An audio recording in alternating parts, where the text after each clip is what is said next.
सद्गुरुवे नमः। आज का विषय है आत्मा। मुझे पहले किसी ने एक प्रश्न पूछा था 2 दिन पहले, आत्मा क्या होता है, आत्मा किसे कहते हैं। और मैंने कहा आत्मा की तो मुझे कोई अनुभूति नहीं है, तो मैं बताऊं। तो उसने कहा गीता के अध्याय 2 में भगवान कृष्ण ने बताया है कि विश्व श्लोक में 20वें, न जायते वा मृत्ये कदाचिन्नाय, न जायते वा मृत्ये कदाचिन्नाय, न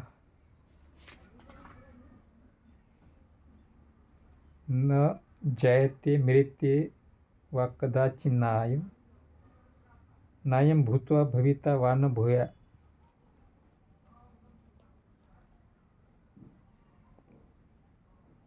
नायं भूत्वा भविता वा न भूया। उन्होंने बताया अजो नित्य शाश्वतो ये पुराणो न हन्यते हन्यमाने शरीरे। अजो नित्य शाश्वत ये पुराणो न हन्यते हन्यमाने शरीरे। इसका मतलब उन्होंने बताया आत्मा के लिए किसी भी काल में न तो जन्म है न तो मृत्यु। वह न तो कभी न जन्म लेता है और न जन्म लेगा। यह अजन्मा, नित्य, शाश्वत तथा पुरातन है। शरीर के मारे जाने पर भी यह मारा नहीं जाता। इस प्रकार उस प्रश्नकर्ता ने मुझे बताया कि आत्मा इस प्रकार कहा है भगवत गीता के 2 अध्याय के 20वें श्लोक में। तो मैंने कहा मुझे तो कोई अनुभव नहीं है, तो मैं अनुभव की बातें बताता हूँ। तो मैंने उसे पूछा तो आत्मा न जन्म लेता है, वो कह रहा था कि यही सच है, आत्मा ही सच है, न जन्म लेता है न मरता है, ऐसा वो बता रहा था। और मुझे भी जानना था कि सच क्या है। मुझे तो कोई अनुभव नहीं था, तो सच के बारे में जानना जरूरी था कि सच क्या है। उसने बताया कि भगवान कृष्ण ने बताया है, कृष्ण जी ने, कि न जायते वा मृत्ये कदाचिन। उसका कभी भी जन्म नहीं होता और मरता भी नहीं है, वो आत्मा है। तो मैंने पूछा यह जानने के लिए कृष्ण जी ने किस प्रमाण में देखा कि इसका जन्म नहीं होता आत्मा का। वो तो अव्यक्त है। अगले श्लोक में बताते हैं कि वो अव्यक्त है आत्मा। जो अव्यक्त है वो व्यक्त जैसे वस्तु के समान कैसा जाना जा सकता है, कैसा जाना जा सकता है, उसकी का परीक्षण किस प्रकार हो सकता है। व्यक्त जो वस्तु होती है, व्यक्त वस्तुएं चीज़ें होती है, उसका प्रमाण होता है। तो कृष्ण जी ने इसमें कहा कि वो जन्म नहीं लेता है, इसका किस प्रकार का प्रमाण है, और मरता भी नहीं है। जन्म नहीं लेता और मरता भी नहीं, मरने का जो प्रमाण है किस प्रकार मालूम हुआ, किस प्रमाण से जाना जा सकता है।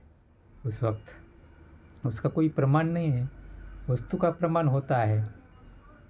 जन्म लेता है नहीं लेता है, ये किस प्रकार बताया गया है, इसका सिद्ध प्रमाण क्या है, इस नेचुरल ट्रूथ क्या है, वैश्विक सत्यता क्या है। ये जन्म नहीं लेता।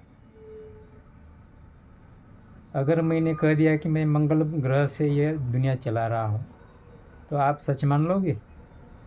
मंगल ग्रह पर बैठकर मैं ये दुनिया चला रहा हूँ। आप मुझे पूछोगे कि आपका प्रमाण क्या है। ऐसे बातें बता देने से प्रमाण सिद्ध नहीं होता है। वस्तुएं प्रमाणित करने के लिए उसे एक प्रमाण चाहिए। उसे एक मानक चाहिए, उसे तोलने के लिए मानक चाहिए, तभी वो सिद्ध होता है। उसका एक्सपेरिमेंट चाहिए, उसका प्रायोगिक तत्व पर हजारों बार परीक्षण करके जो सिद्धांत मिलता है वह चाहिए। वह हो गया उसका प्रमाण और हर काल देश ठिकाने में वह प्रमाणित रहता है। 2+2=4 होता है, उसी प्रमाण वो हो गया प्रमाण। किसी देश में जाओ 2+2=4, ये हो गया उसका प्रमाण। वो बूढ़ा बोले, कोई भी बोले, किसी देश में बोले, वो 2+2=4 ही होता है। इसी प्रकार आत्मा का क्या प्रमाण है कि वो जन्म नहीं लेता, मरता नहीं है? किस प्रामाणिक वस्तु में उसे तोला गया है करके कृष्ण जी ने कहा कि इसका जन्म नहीं होता, मृत्यु नहीं होती। और जो अव्यक्त है, अव्यक्त उस वस्तुओं का तो कोई परीक्षण भी नहीं ले सकता, जो व्यक्त भी नहीं है, अचिंत्य है। इस अगले श्लोक में बताया है कि आत्मा अचिंत्य है, उसका चिंतन भी नहीं होता। जिसका चिंतन नहीं होता वो शून्य हो गया, उसका अस्तित्व भी नहीं है, जो चिंतन में नहीं आता। कोई बहुत सारे अदृश्य वस्तु है जिसका संशोधन नहीं हुआ, उसका भी चिंतन नहीं होता, तो वो आत्मा हो गई क्या? अगर मैंने कह दिया कि एक वस्तु है, उसका नाम कुकर है, वो सब चलाता है दुनिया, तो आप मान लेंगे कुकर ये बनाएगा सब दुनिया चला रहा है? नहीं मानोगे, क्योंकि आपको वो वास्तविकता, उसका सिद्धांत आपको जानना पड़ेगा कि यही सच है, यही सही है कि ये चला रहा है। उसकी मेन प्रॉपर्टी जो है, उसकी मेन प्रॉपर्टी, वो प्रॉपर्टी किस प्रमाण से जाना गया है, ये जानना ही उसका प्रमाण है, उसकी परीक्षा है, उसका रिजल्ट है, वो उसका परिणाम है। उसके प्रॉपर्टी के बारे में तो बताया भी नहीं है, और प्रॉपर्टी वस्तुएं में रहती है, प्रॉपर्टी वस्तुएं में रहती है। और कभी कभी कहते हैं कि आत्मा यह शरीर धारण, यह शरीर छोड़ के अगला शरीर धारण करता है। यानी छोड़ना और धारण करना ये वस्तु का गुण है, एक जगह से दूसरे जगह जाना, ये भौतिक गुणधर्मों के अधीन नियम के अंदर है, वैश्विक नियम के अंदर आता है। एक वस्तु दूसरे वस्तु के सामने जाना, मिश्रित हो जाना, दूर हो जाना, अलग हो जाना, मिल जाना, ये भौतिक गुणधर्म होगा। अगर आत्मा ऐसा होगा तो भौतिक हो गया, उसका नाश है, विनाश है। तो जो विनाश होता है वो चिरकालिक कैसा हो सकता है? वो तो मारा गया ना, वो चिरकालिक नहीं हो सकता। अगर वस्तु है तो, अगर वस्तु नहीं हो तो उसका प्रमाण क्या है? जो अचिंत्य है उसका प्रमाण मिलता ही नहीं है। खाली बोल दिया कि शब्द का बखान है, शब्द प्रमाण माना नहीं जाता, शब्द का प्रमाण माना नहीं जाता, अनुमान प्रमाण भी माना नहीं जाता कि कोई होगा ये वो प्रमाण नहीं होगा, अनुमान हो गया, वो सिद्ध नहीं है ना। सिद्ध या प्रत्यक्ष प्रमाण चाहिए, जो पंच विषयों से जाना जाता है या विज्ञान द्वारा जाना जा सकता है। ऐसा कोई कहेगा कि कोई है बाहर, आत्मा सिद्ध करने के लिए उसे उस प्रमाण की ज़रूरत होती है, आत्मा सिद्ध करने के लिए। अगर वो सिद्ध होता है तो वो आत्मा नहीं है, सिद्ध की विनष्ट हो जाती है, परिवर्तित होती है। संसार का नियम है वो परिवर्तन। वो अगर जो कोई वस्तु सिद्ध हो गई वो परिवर्तित है, परिवर्तन का मतलब होता है विनाश की तरफ बढ़ रही है और अपने स्थिति में लय हो जाती है। तो वो परिवर्तित वस्तु आत्मा नहीं हो सकती, क्योंकि उस व्यक्ति ने कहा कि आत्मा पुरातन है, न जन्म लेती है, न मरती है, न बदलती है, ऐसा कहा है। अजो नित्य शाश्वत हो ये पुराणो, वो नित्य है और पुराण है, प्राचीन है। प्राचीन किसे कहता है? जिसका निर्माण हो गया और वो बहुत साल से है, अब वो प्राचीन हो गई, उसे पुराना कहता है। इसका मतलब कृष्ण जी ने वस्तु के रूप में बताया है क्या? इसका मतलब वो पुरानी हो गई, पुरानो प्राचीन हो गई। जो शाश्वत होता है उसे प्राचीन भी कहा जाना ये गलती है। प्राचीन भी बता नहीं सकते। जो शाश्वत है वो प्राचीन नहीं हो सकता है, वो हर काल में जैसा वैसा ही रहता है, प्राचीन बन नहीं सकता। जैसा है वैसा है हर काल में। तो उस प्रश्नकर्ता ने कहा कि भगवद गीता का दूसरे अध्याय का 20वां श्लोक देकर कि जब उसका जन्म नहीं होता, मरता नहीं, जन्म नहीं होता, जन्म देकर देखा गया क्या उसे कि उसका जन्म नहीं होता है? किसने देखा उसको जन्म देकर? कोई आत्मा के बारे में सांख्य शास्त्र में पहले बताया है, कपिल मुनि ने सांख्य शास्त्र में पुरुष करके, कि इसका जन्म नहीं होता। तो जन्म देकर देखा गया है कि इसका जन्म नहीं होता है, जन्मता ही नहीं है, वो प्रमाणित होता ही नहीं है। उसका प्रमाण क्या है? ये बात प्रमाणित नहीं होती। हर उस वस्तु की जो अस्तित्व में नहीं है उसका क्या प्रमाण होगा? उसका किस प्रकार परीक्षण किया जाएगा? और कूटस्थ बताए, आत्मा को कूटस्थ, एक जगह पर रहने वाला, उसका मतलब है कूटस्थ, कूटस्थ स्थान में स्थिर रहने वाले एक जगह पे। और अगले श्लोक में बताता है कृष्ण जी कि एक शरीर छोड़ के अगले शरीर धारण करता है, तो वो तो चलायमान हो गया, कूटस्थ कहाँ हो गया? कूटस्थ नहीं हुआ। अगर वो जन्म लेता नहीं है और मरता नहीं है, तो वो चिंत के बारे में कह सकते हैं, अचिंत्य के बारे में ऐसा हो नहीं सकता है। अचिंत्य के जो अचिंत्य है वह प्रमाण चलता ही नहीं है, और वस्तु के लिए है, सिद्ध करने के लिए उसी के लिए कोई प्रमाण नहीं है। हवा में फायरिंग करने के जैसा हो गया।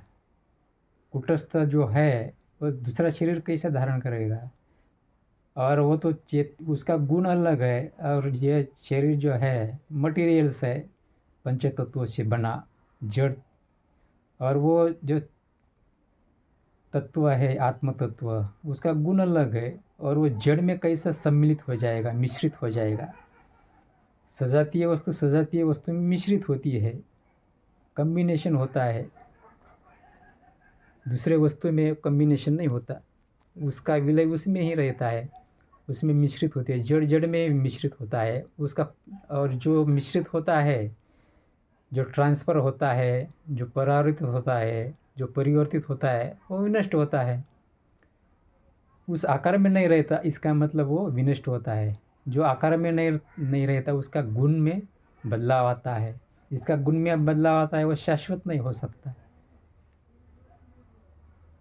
जिस प्रकार के वातावरण से, सानिध्य से वो बनता है, उस अनुसार वो गुण धारण करता है, गुणधर्म धारण कर लेता है। जो गुणधर्म धारण कर लेता है वो परिवर्तित है, क्योंकि उसका परिवर्तन हो गया, और जिसका परिवर्तन हो गया है वो उसके मूल रूप में जाता है। हर चीज़ सृष्टि में, हर चीज़ का परिवर्तन हो रहा है, क्षण क्षण, प्रत्येक क्षण में हर वस्तुओं का परिवर्तन हो रहा है। हर सेकंड का हजारवां भाग, हर पल का हजारवां भाग परिवर्तित हो रहा है। साधारण आंखों से दिखता नहीं है, सामान्य लोगों को समझ में नहीं आता, हर परिवर्तित हो रहा है। अगर वो वस्तु है तो वो भी परिवर्तित हो रही है। अगर आत्मा है उसका भी परिवर्तन है। इस सृष्टि में हर चीज़ बदलती जा रही है। अगर इस बदलती चीज़ में अगर वो हो तो वो भी बदलाया जा रहा है, वो भी बदल रहा है, वो भी जड़ में आ जाएगा, उसका भी परिवर्तन है।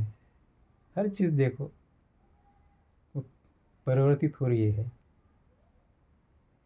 कोई कहता है कि शरीर को चलाने वाला वो आत्मा है। चलाने के लिए आत्मा की ज़रूरत होती है। इस पृथ्वी को कौन ढकेल रहा है?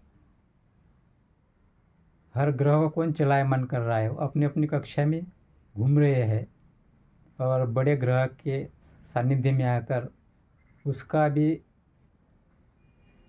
आवर्तन पूरा कर रहा है वो ग्रह। तो वो अपने खुद के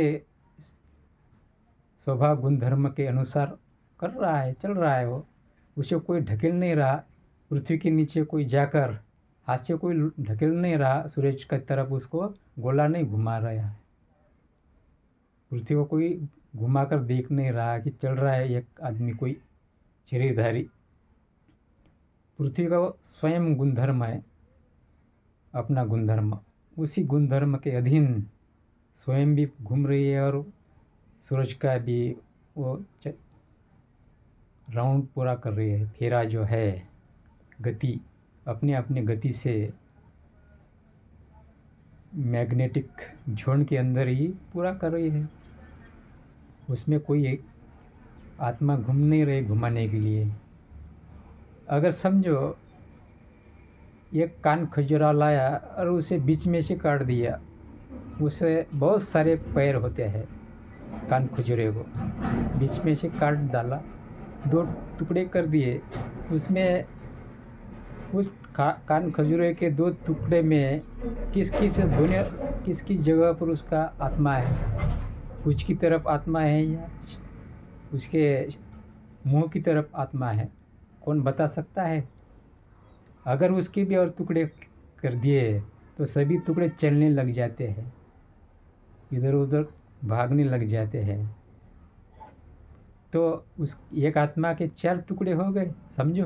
हो गए क्या? 4 हो सकते हैं। 4 दिशा में 4 भागने लग जाते हैं। हाथ लगाया तो पकड़ने लग जाते हाथ लगाने वाले को।